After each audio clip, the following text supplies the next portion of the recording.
Hey there. I thought that with my introductions out of the way, I can actually get to what these videos are actually supposed to be. The first thing I wanted to talk about is almost like a deleted scene from the most recent article that I posted in my blog. It was about hardcore and particularly why I'm not that fond of hardcore.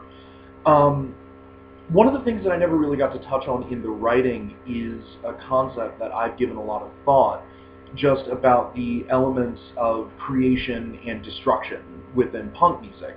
And what I mean is that I think one of the main differences between punk at its outset in the 60s and 70s and where it went in the 80s and into the early 90s has a lot to do with the fact that when it started out, I think the main force behind it was creation, and as time went on, it became more of a destructive urge. Because the beginning of punk music was all about change. It was all about just these young artists who saw the world around them, saw the culture, the music, and the entertainment, and all of that, and just didn't like it, so they decided to change it. And they felt that the generation that had come before them had had better music, and better culture, and better entertainment, but they didn't want to just retread the past because they were also sort of pissed off at that generation for letting everything go to hell. And that was the beginning. That was how all of it started. And the whole point was change. The whole point was to capture the energy and sort of the spirit of what had happened in the past, but to put a modern spin on it, so it was still their own thing, and it was still their own idea.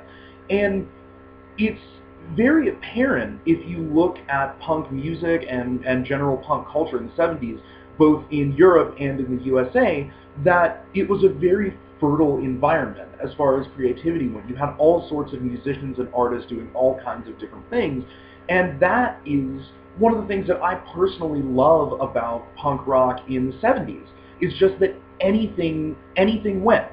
There were really no rules to it. I mean, you had a culture that, it was generalized as punk, but that included so many different things. Punk in the 70s included everything from people like Patti Smith, who were more performance artists or avant-garde artists than strict musicians, and also things like the Ramones, who were just like a loud, fast rock and roll band, and that was all part of the same culture, appreciated by the same people, and like they knew each other. Joey Ramone and Patti Smith hung out, and that was, I think, one of the really cool things about that time. Then you can see the same thing in England as well. I mean, you had bands like Susie and the Banshees, or some of the later stuff that John Lydon did. I mean, you had, PIL, and then bands like Joy Division, and things like that, like things that were really kind of high art and high concept and very sort of serious and experimental, alongside stuff like the Jam, which was pretty much just mod rock. It was pretty much just young guys in the 70s, like kind of emulating The Who and the bands that they listened to. And what I love is that all of that was punk. And again, all of those people got along, and there was so much different stuff going on, but people acknowledged that it was all a single movement. And even if all these people didn't look the same, they didn't dress the same, or their music didn't sound the same, or they didn't always have kind of the same ideas, it was understood, and they themselves knew that they were together. They were all on the same side. And I think what started to happen as the 80s came, and really if you're talking about hardcore, you're talking a lot more about the USA. England had its own version of hardcore, and Europe in general had its own version of hardcore, but it wasn't quite the same thing, and it's not really what I'm talking about. But I think what happened in America as time went on, as I said in the article, was that it became more about anger.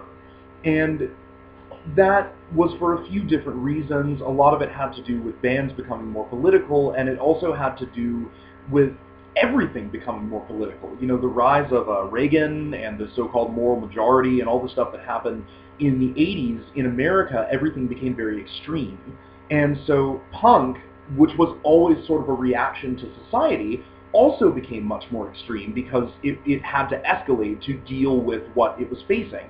And while, like I said in the article, a lot of good things came out of that, I think one of the big negatives is that punk took a direction, and it became so much about the fight, about the struggle, about your message behind the band, and like so many good bands made so many pioneering strides in what punk was becoming, that the extremeness of those statements eventually permeated the fan base, and in turn, the way people saw punk also became more extreme. I believe Jello Biafra, the way he put it in an interview that I saw a while ago, was that everything became very, very pure after the 70s. Everything was sort of refined. It was almost like coal becoming a diamond. And he said that in a lot of ways that was good, and in a lot it was bad. And I think ultimately much it was much more bad for punk and generally for culture, because what happened was that so many of these bands were making such big waves with these really strong political statements and ideological and social statements. I mean, it went beyond just politics. I mean, listening to Minor Threat, like Ian MacKaye had a really strong stance on just about anything you could think of, or, you know, in day-to-day life. And that really impacted the fans in such a way that the way they saw punk music started to become much more narrow.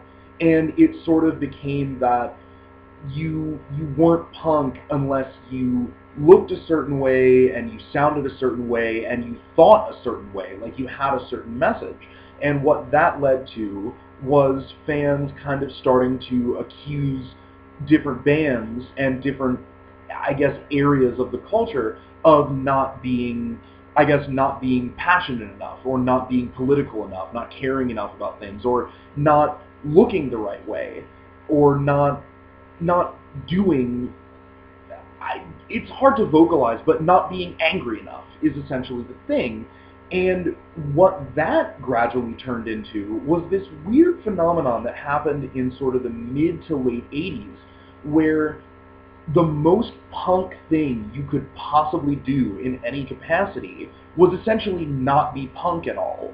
And it got to the point where it was sort of flipped around, because they started out being very purist about looking and sounding and acting a certain way.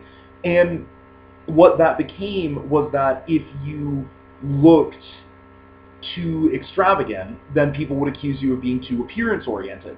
And if you didn't sing enough about politics and, like, you know, world issues and social causes, people would accuse you of being apathetic and not being serious enough. And if you made music that was catchy and not just raw aggression, then people would accuse you of being too commercial or too mainstream.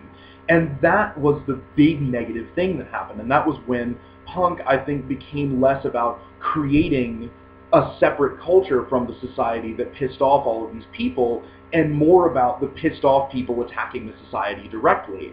And the really negative thing about that is that I think just a lot of things suffered, and a lot of bands didn't get the recognition that they deserved, because nobody wanted to have fun anymore, and nobody wanted to dance anymore, because if you wanted to have fun or dance, then you were new wave.